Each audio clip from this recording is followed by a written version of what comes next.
नमस्कार, स्वागत है आप सभी का गणेश एस्ट्रो हेल्प में। मैं हूं आपके साथ डॉक्टर दिलीप और हाजिर हूं लेकर तुला राशि के लिए बुध का जो राशि परिवर्तन है वो क्या रिजल्ट लेकर आएगा।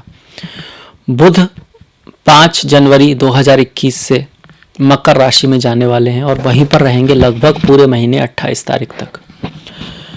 बुध आपके चतुर्थ भाव में गोचर कर रहे हैं।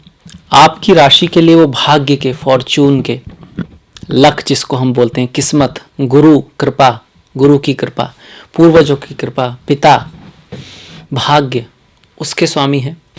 इसके साथ साथ 12th हाउस के स्वामी है, जो घर विदेश का है, खर्च का है, नींद का है, कैसी व्यक्ति नींद आती है, खर्च, व्यय भाव है, इंपोर्ट एक्सपोर्ट का है, जो विदेशों से आजकल तो बहुत कॉमन हो गया है, मल्टीनेशनल कंपनीज का है, खर्चे का भी है।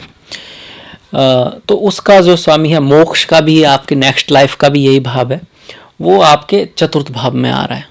चतुर्थ भाव किस चीज़ का है? चतुर्थ भाव है घर, गाड़ी, बंगला, भूमि, वाहन, बंधु, माता, मातृभूमि, आपके जो क्लोज फ्रेंड्स होते हैं, बंधु उन्हीं को बोलते हैं, वो उस सब का है। प्रेम का है, सुख का है, संतोष का है। लाइफ में बहुत से लोग हैं उनके पास बहुत कुछ है पर संतोष ही नहीं है, बहुत कुछ होने के बावजूद बहुत परेशान है। तो चौथा भाव इफ्लिक्टेड होता है, उसमें व्यक्ति के पास बहुत कुछ आता भी है पर कुछ ना कुछ ऐसा रहता है कि उसके जीवन में सुख नहीं रहता, वो है। और माता का है, क्योंकि माता को सुख जो है, जो बच्चे को जो सुख माता के पास मिलता है वो कहीं मिलता नहीं है, उसके लिए भी, इसीलिए माता का भाव भी है ये। जीवन के अंत का भाव भी यही है, किसी की एंडिंग कैसी होगी उसका है। राजगद्दी का है, पीपुल का जो सपोर्ट है, नेताओं को जो होता है ना, पब्लिक का जो सपोर्ट है, लोग क्या कहेंगे आपको, आसपास वाले आपको सपोर्ट करेंगे या नहीं, वो जन खास करके जहाँ पैदा हुए वहाँ के लोगों का जो सपोर्ट है वो इस भाव से देखते हैं। तो ऐसे भाव में बुध का गोचर पहली बात तो शुभ है, अच्छा है, बहुत सारी अच्छी चीज़ें लेकर आया है।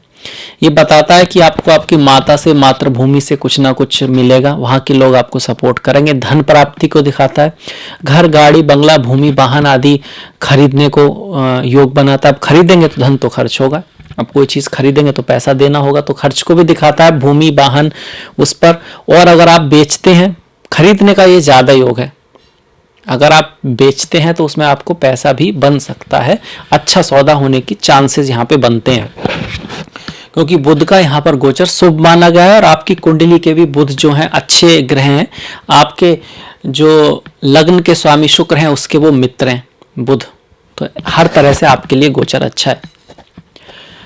बुध की यहाँ से दृष्टि आपके दसम भाव पर भी है, तो कार्य में भी आपके लिए उन्नति लाएंगे, उच्च पद प्राप्ति करा सकते हैं, प्रमोशन आपका हो सकता है, वह जहां पर आप कर रहे हैं वहीं पर आपको उच्च पद दे दिया जाए, उसका चांसेज है। अब ये कब होगा? अगर आपकी बुध की दशा हो, अंतर्दशा हो, बुध कुंडली में अच्छी स्थिति में हो। इसके साथ साथ यात्राएं, माता के साथ यात्रा करने का सुख हो सकता है, तीर्थ स्थान आदि आप जाने की सोच सकते हैं, कोई ना कोई यात्रा का यहाँ पर बनता है। आपके घर में कोई बाहर से आ सकता है, अगर आपके पिताजी कहीं बाहर कार्य करते हैं, किसी कारण से दूर हैं, तो पिता का हो सकता है आपके घर आना हो, या पिता जैसे किसी व्यक्ति का आपके घर आना जाना हो सकता है। कारण क्या है? क्योंकि ये भाव पिता का है, नवम भाव। अच्छा, ये जो 3 नंबर है ये राशि का नंबर है, भाव ये नवमी है, ये पहला भाव है।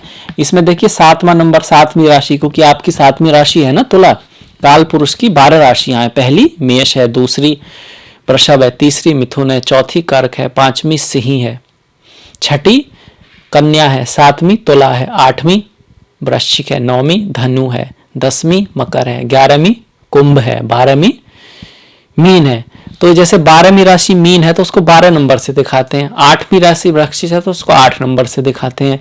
तो ये पहला भाव है, और इसमें जो राशि है वो 7वीं है। तो 7वीं राशि कौन सी थी? तुला, तो यहाँ पर तुला राशि है, इसीलिए आपका तुला राशि या तुला लग्न है। ये दूसरा भाव है, इसमें ये 8वीं वृश्चिक राशि है, तीसरा भाव है, भाव ये तीसरा है पर राशि इसमें 9वीं है, जो हमने बताई थी धन जो है धनु है। ये चौथा भाव है पर राशि इसमें दसम है, दसम राशि जो कि कालपुरुष की मकर राशि है। तो यहाँ मकर राशि में बुध आए हुए हैं। इसी तरह ये पंचम भाव है, राशि कुंभ है, ये छठा भाव है, ये मीन राशि है, सप्तम भाव है, पति पत्नी का जो होता है, प्रेम आदि का होता है, उसमें आपकी मेष राशि है। ये अष्टम भाव है और उसमें आपकी दूसरी राशि वृषभ है। ये जो दूसरा, ये जो अष्टम भाव है, ये समाधि की शुरुआत का है, अकल्ट एस्ट्रोलॉजी उसका भी है। सेक्स आदि का भी है। ये जो भाव है आपका डिफेम, बदनामी वगैरह का भी है, आयु का भी है, कौन कितना जिएगा, ये भाग्य भाव है जिसका स्वामी आपके चतुर्थ में आया हुआ है। पिता का भी भाव है, गुरुओं का भाव है, गुरु कृपा का, टूर टूरिज्म का भाव है।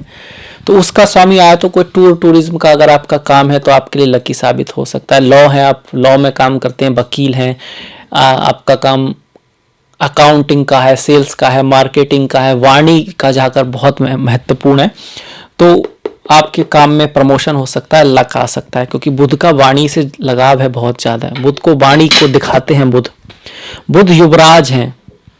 तो हमें इन जो वैसे तो अच्छा है ही, शुभ तो है ही, पर इसको और बढ़ाना हो बुध के प्रभाव को, तो क्या करना होगा, वाणी बहुत अच्छी बोलनी होगी, डिप्लोमेटिक रहना होगा, सत्य को वहीं बोलना होगा जहां जरूरत है।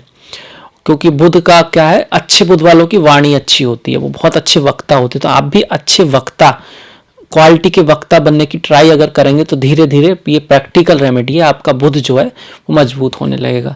वास्तव में कर्म ही सबसे अच्छी रेमेडी है। आप इसे ऐसे समझ सकते हैं जैसे किसी की कुंडली में गुरु चंडाल योग है, गुरु और राहु साथ में है। नॉर्मली क्या होता है, जिस व्यक्ति ने पूर्व जन्म में कोई ऐसा गुरु घंटाल रहा हो, मतलब अपने शिष्यों के साथ धोखा वोखा किया हो, ऐसा गुरु हो, तो उसके कुंडली में अगले जन्म में गुरु चंडाल योग आ सकता है। या फिर कोई ऐसा शिष्य रहा हो जिसने गुरुओं को ही अपना, मतलब उनकी ना कोई बात मानी हो, उन्हीं को ही चला दिया हो, गुरुओं के साथ कुछ ना कुछ ऐसा किया हो, तो उसकी कुंडली में गुरु चंडाल योग आ सकता है। तो अब आप बताइए, अगर ऐसा आ गया, भगवान ने कहा भाई इसका जन्म में तो आपने बड़ा बुरा किया, अपने गुरु के साथ या अपने शिष्यों के साथ बहुत अच्छा बिहेवियर नहीं किया, पसंद नहीं आया हमें, अब इनकी कुंडली में गुरु चंडाल योग आ जाएगा, ऑटोमेटिकली आ जाता है। तो क्या राहु का दान कर देने से, मतलब जौ दान कर दो, ये दान कर दो, करते हैं लोग, और येलो सफायर पहन लेने से, हल्दी वगैरह ये सब, क्या वो एकदम मिट जाएगा, खत्म हो जाएगा जो ब्रह्मा ने लिखा है? सोचने वाली बात है। मुश्किल है, बहुत मुश्किल है। कर्म प्रधान विश्व रच राखा, जो जस करिए ताफल चाखा। एक ही रेमेडी है, वो प्रभु की कृपा, मंत्र, दान, अच्छा कर्म। और कर्मों में एक कर्म वाणी का है, 3 तरह के कर्म है। एक तो फिजिकल कर्म जो आप किसी की सहायता करते हैं पैसे से या उससे, दूसरा कर्म है मानसिक, किस तरह से आप सोच कैसी है आपकी सबके प्रति, और तीसरा है आत्मिक कर्म को वाणी से जोड़ा गया है। इसलिए वाणी का बड़ा महत्व है। वाणी हमेशा अच्छी बोलिए, अच्छाई के लिए बोलिए। आपकी अगर कोई एक बात आपने कही, अगर किसी ने मान ली और अच्छाई के लिए अच्छी बात कही, तो उस व्यक्ति की जिंदगी बदल सकती है। अगर आपने किसी को धन भी दिया तो क्या है, वो खर्च हो जाएगा, पर अगर उसने बात मान ली, आपने उसको अच्छी सलाह दी, अच्छी बातें कही है करने के लिए, तो उसका पुण्य आपको मिलेगा, अवश्य मिलेगा। इसलिए हमेशा अच्छी सलाह की दीजिए, अच्छी सलाह जो देते हैं वैसा अपने जीवन में भी पालन कीजिए, और दिए तो जरूर, ऑफकोर्स सभी को अच्छी सलाह दीजिए, सभी के प्रति अच्छी भावना रखिए, इससे बुध आपके मजबूत होंगे। इसके साथ साथ जो उपाय हैं वो मैं बता देता हूँ। श्री नारायण जी की पूजा है, बुध को नारायण जी से जोड़ा गया, इनकी डायरेक्शन उत्तर है, जो धन की ही डायरेक्शन है। तो भगवान श्री विष्णु की पूजा, भगवान श्री कृष्ण की पूजा, गीता का पाठ के साथ साथ उसको जीवन में उतारना, मन को उतारना।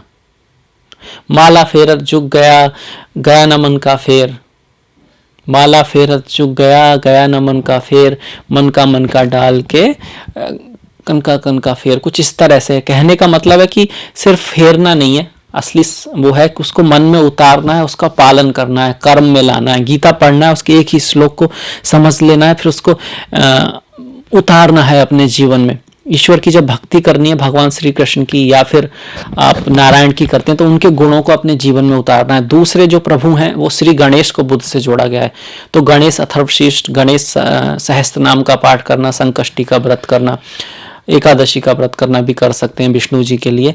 तो उनके जो गुण है, जो लक्षण है, क्यों गणेश जी की पहले पूजा की जाती है, क्यों उनके कान बड़े हैं, जो पेट जो है उनका क्यों बड़ा है, क्यों ऑस्पिशियस चीज़ों को लाते हैं, सब विघ्नों को भंग, क्या है उस कारण क्या है? तो उनके गुण हैं, क्योंकि गणेश जी के ऐसे गुण हैं, उनको अपने जीवन में लाना है और साथ में गणेश जी की पूजा करनी है, उनको दूर्वा चढ़ाना है। पक्षियों को आप खाना खिला सकते हैं, पानी पिला सकते हैं, गाय को भी आप कर सकते हैं, क्योंकि तो हमारा धर्म है कि जो प्रकृति है हम उसका ख्याल रखें।